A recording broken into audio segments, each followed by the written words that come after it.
If we were in the wild, I would attack you. Even if you weren't in my food chain, I would go out of my way to attack you.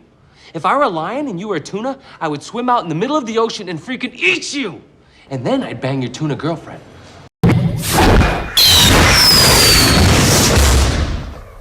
Hallelujah.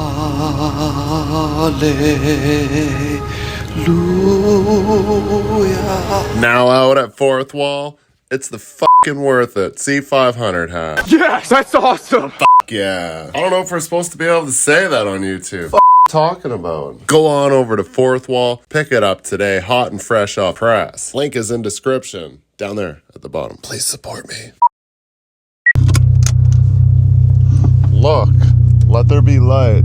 I was getting high beamed last time. I had them flat.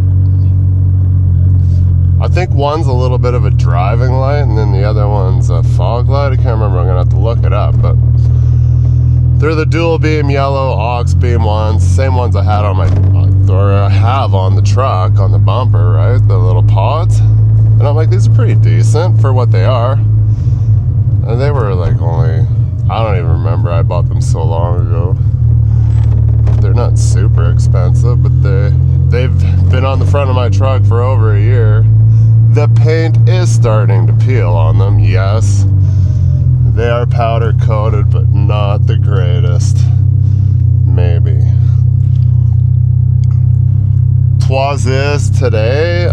Just gonna go out to like enchant, just making some extra content on the sidelines here for like middle of the week or a weekend.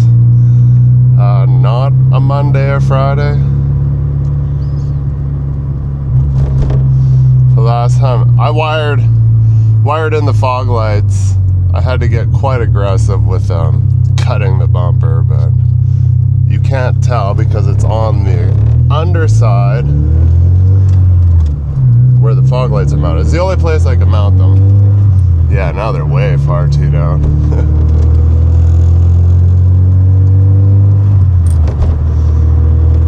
May have to pull over and adjust those. I brought the Allen key with me. I wonder if they're both on. But anyways, I turned my death trap into just slight death trap. The camera's vibrating against the sunroof here. Because someone took the headliner out without really thinking about what he was doing, and he's like, oh, this is trash, so I might as well just fucking rip it out.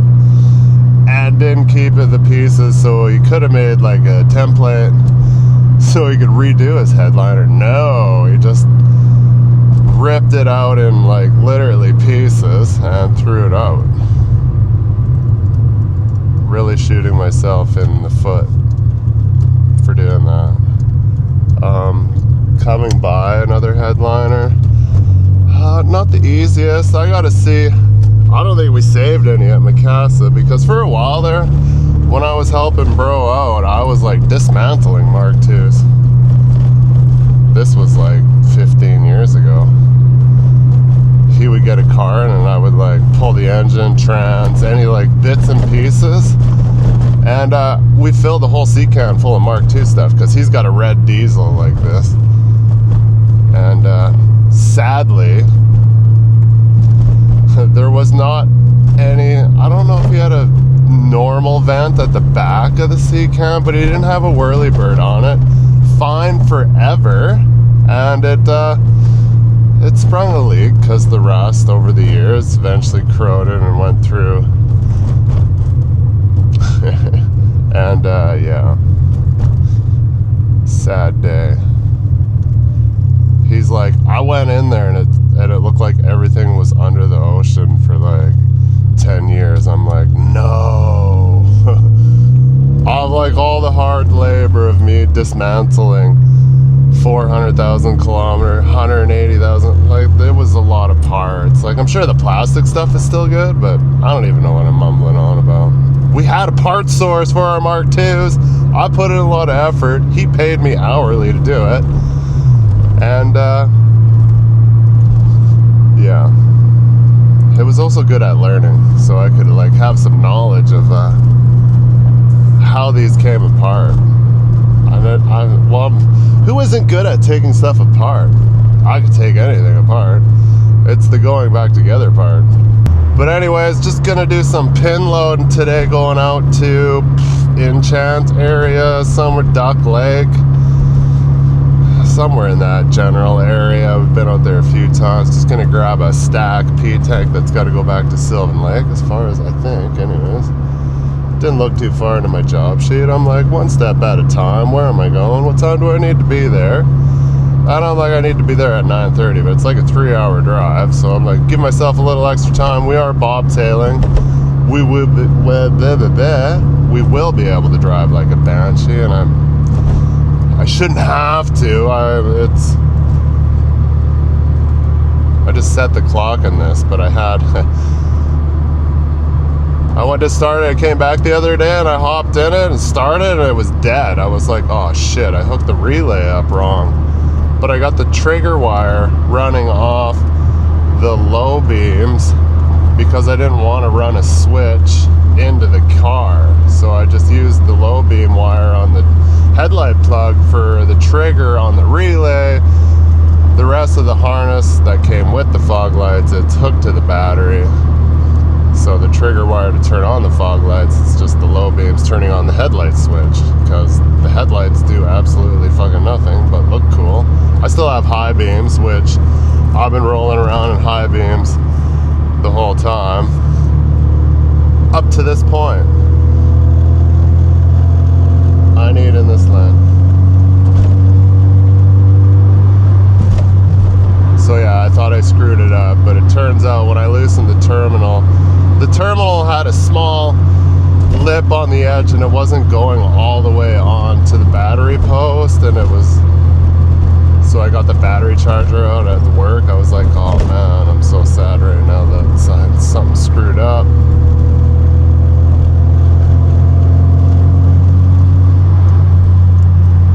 But I got home, charged it, started it. Well, it started fine after I put a charger on it at work, but I took it home. I checked it with a voltmeter at work, and I was like, no, the alternator's putting out. Battery says it's this much, but this was after I charged it, so that was the wrong part. I should have checked that before I put the battery charger on it, because then I would have seen that the battery was full and I didn't need the battery charger at all. That's what I did when I got home. I was like, oh, it's full. And so I charged it up. Next morning I went to start it. Click. I was like, what the So yeah, I had to diagnose, and I just wiggled the terminal and it came loose. So I was like, oh, well, that's probably why.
the guy's pretty chill. He just said, yeah, I'll just go back in the stop spot to the right of me here. He said, good to go.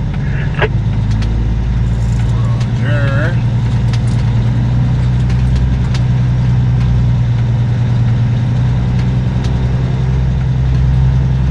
Did you come in from the north?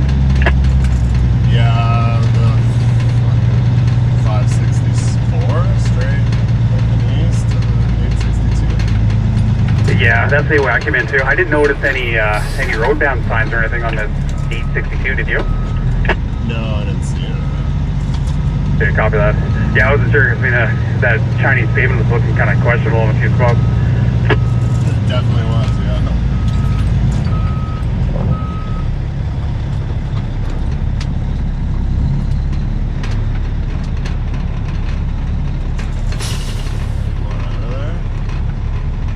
Oh, you can get lodged on, that's all good.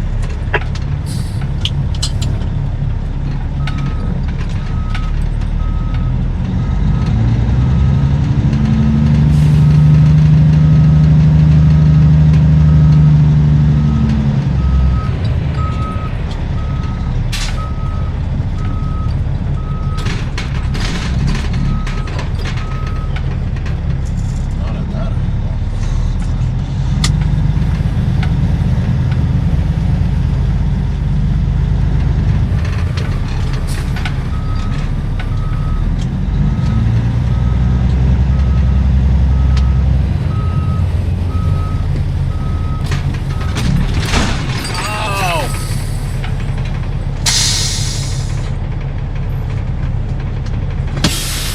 Didn't mean to do that.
of my job, eh?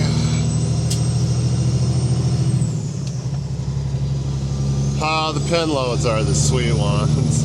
You just roll up, pin on, air up, you know, check a couple things over, and away you go. Up.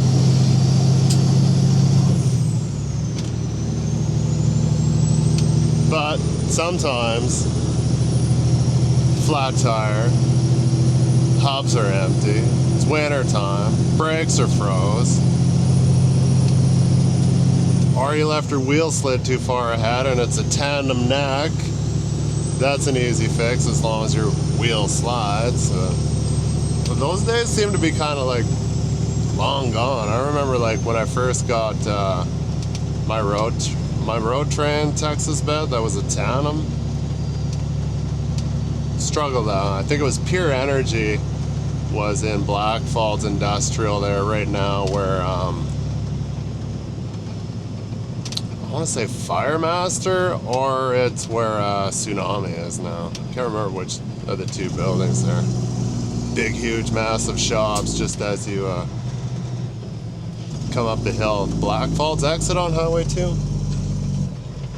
And I would go out the first few times when I got the T-bed. I was like, okay, there's a problem here. It's not that easy to just know if you're going to fit under T-bed or the T-bed with the roll underneath these P-tanks that were designed for tandem trucks when you got the Texas bed. Even though it was a tandem T-bed, it takes up a certain amount of room to have that tail on the back end, and your fifth wheel slide only goes so far. That was one of the main things when I got my tri-drive, is I'm like, this wheel needs to go back as far as possible. And we did make it pretty good, actually. I never really struggled to pin on to anything with that truck.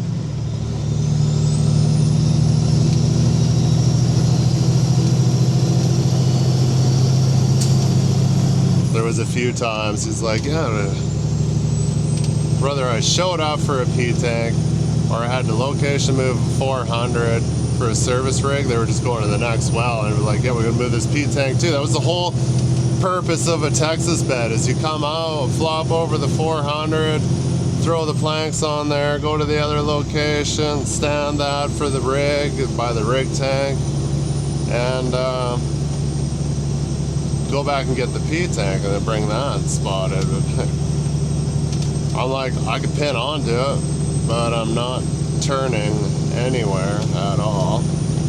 He's like, well, try. I'm like, I'm not gonna get out the gate at a 90-degree angle. I'll be out there looking like an idiot, trying to do the Austin Powers things, and then it hits, and then what? So yeah, I didn't have to do P-tanks for a long time then. I had like 4 years, and then I had an extensive list of the ones that I was fitting as I progressed. I would try out. I'm like, dude, I just like go to those P-tank companies' yards and like test fit. I'm like, yes, yes, yes, no, no, no. Same with, we had TCI incinerators that I didn't fit some of those either. I was just like, well, that kind of sucks, because that was some of the gravy work. Those TCI incinerators out of Red Deer, and we would take them kind of all over. And I was like, could only pull half of the ones they had.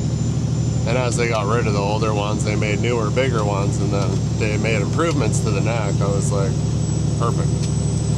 But anyways, we're out here in the middle of nowhere, Alberta.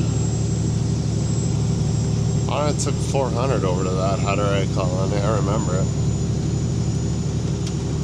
Cypress from Sylvan Lake.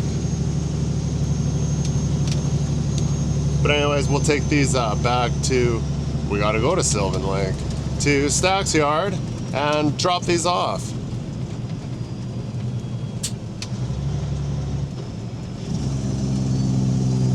And then hopefully get my truck in for a service. It is, yeah, like 15 hours overdue on the 600 hour. So yeah, we do 600 hour services, yeah. I know, crazy, eh?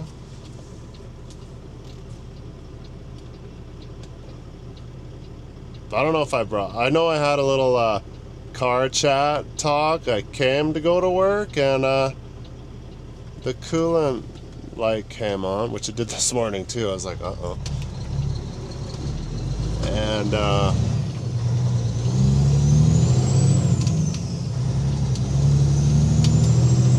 I went to put coolant in, and I opened the cap, and it was full of oil.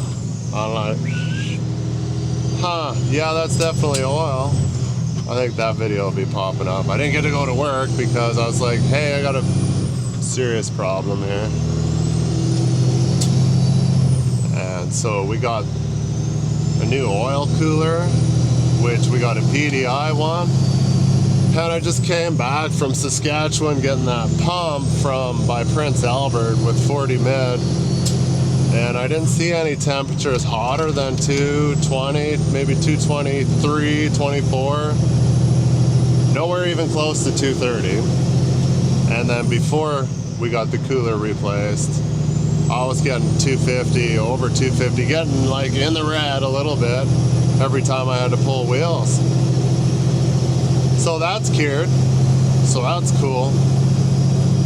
Seeing a little bit more oil pressure. Maybe because the temperatures are cooler, I guess. Transmission still hot. I didn't see anything more than probably 230, 240. That was like a 9-hour drive with the pump loaded. 8 hours.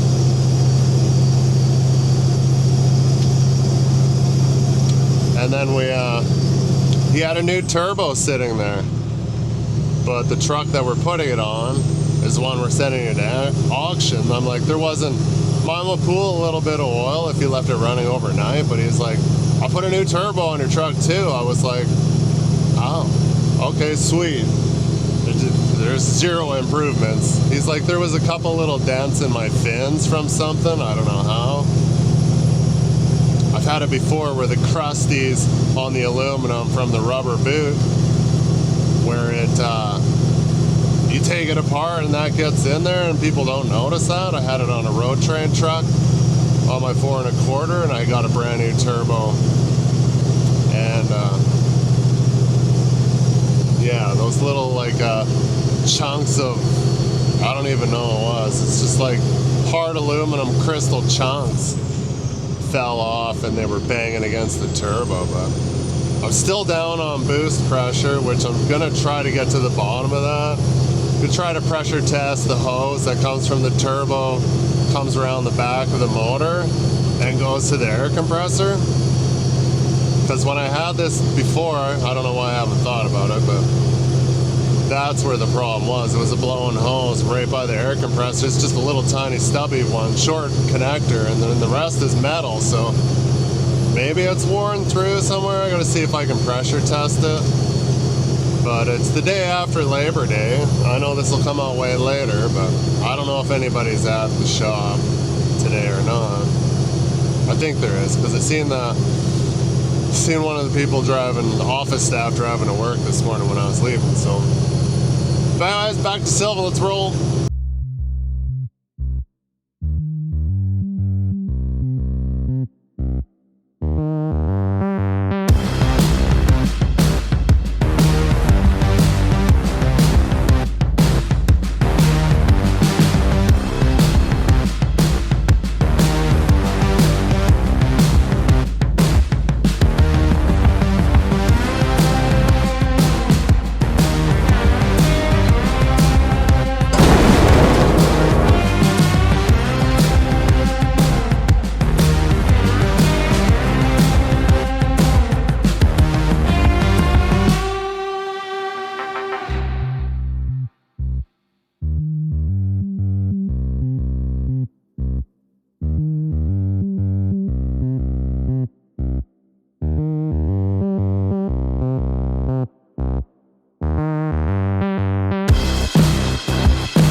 Johnny on the spot. See how the GoPro does in this scenario here. It's not even that bright today, so it'd be a better test to try it out when it's that bleached sun, when it's just full bright. But we're smoked out right now big time, so looks like it's gonna rain, but it's not, it's just smoke. I find that the GoPro has got way more shadows. Kind of the stuff outside on the browns when it's wet, really bad. I've tried everything. I could try to bump this over to 10-bit color, or I think it's got flat color signs, but it takes so much longer to upgrade the color. It's just time consuming.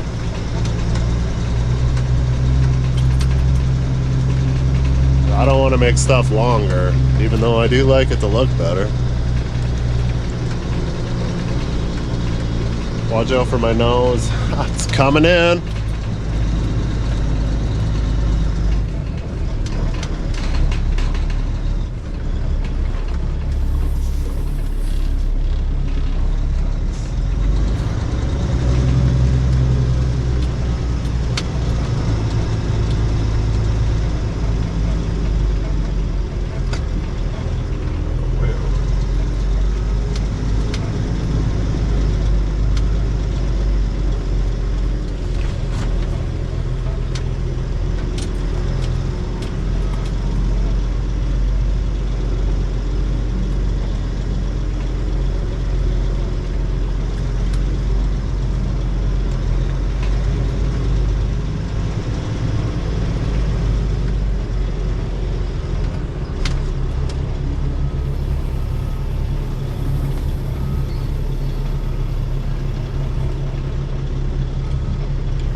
Two up top.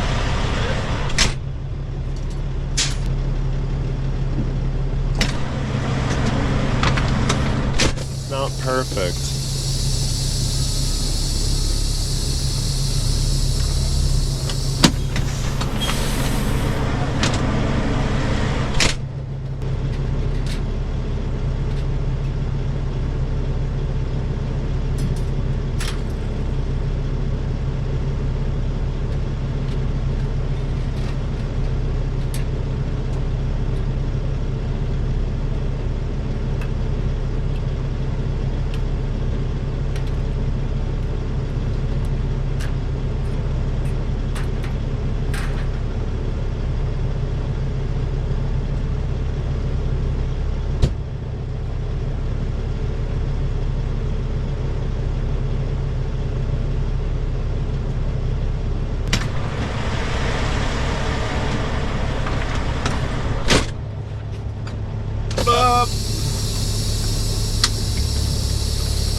Teeter, there we go.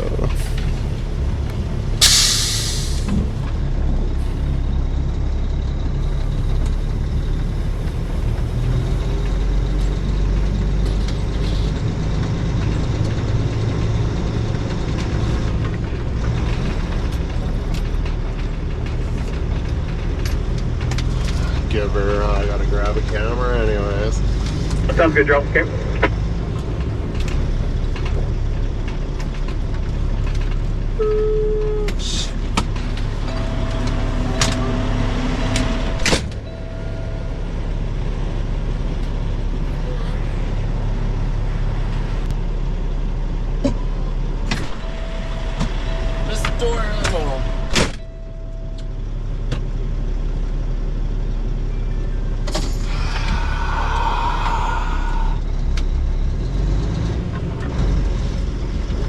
Well, I guess thanks for watching that little tidbit on just a little middle of the weekend filler, maybe weekend, who knows. I'm always grabbing extra footage because I'm just like, I don't know. I'm out here, I'm doing it, I might as well film it. I could throw it up on weekends when I don't normally post. Through the middle of the week, you know. I'm trying to pad it up a little more with some more content. Even though I know this probably wasn't that awesome and I didn't really have any time to do any explanation. I wanted to stop and be like, show you what it looks like inside and explain a little bit, even though I have done it before, but gotta assume every time nobody knows. So 2 pipe tubs to haul back for location now. Lucky. Oh yeah. By the time you're done, the second one will be 3. It's probably great. Or then, you know, might have to go back later tonight and get the 4th one. Yeah, make sure you preload for tomorrow too. Yeah.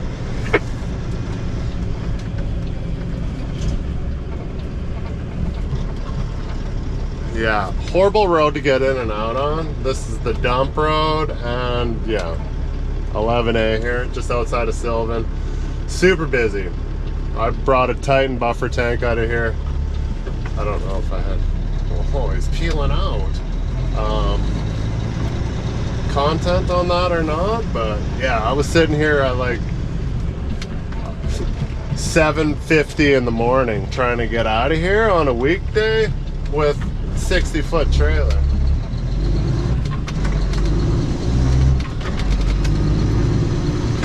How many hours are you billing for this then today? I'm grabbing gears, skip gears. Probably charged till 1:30, so fucking 6 to 1:30 is what I'm going on. So that's 7.5 then? Copy. It sounds good. I just gotta make sure I'm not fucking getting crazy with my log here and bill it from home. Yeah, true that. Yeah, 6. Yeah, that's right. I left like 20 after this morning. So yeah, I'd go 6 to 1:30, no problem. Okay, sounds good. Alright, we'll see you later. Hey, Mr. Jones, how's it going?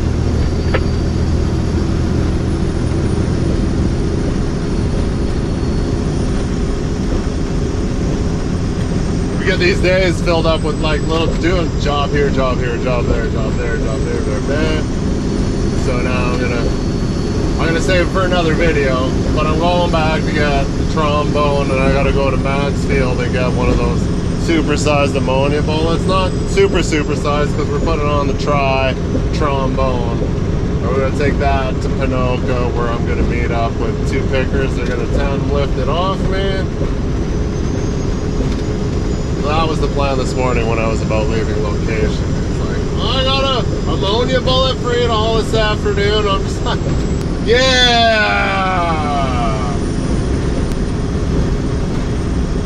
I'm only 26 hours overdue now with my 600-hour service. I don't pay for drive shafts or air tanks or air lines or engines, so what does it matter, right? I'm like, fuck it, don't even service it. Thanks for watching. We'll see you guys around the world somewhere here. We'll be back. Pi Square.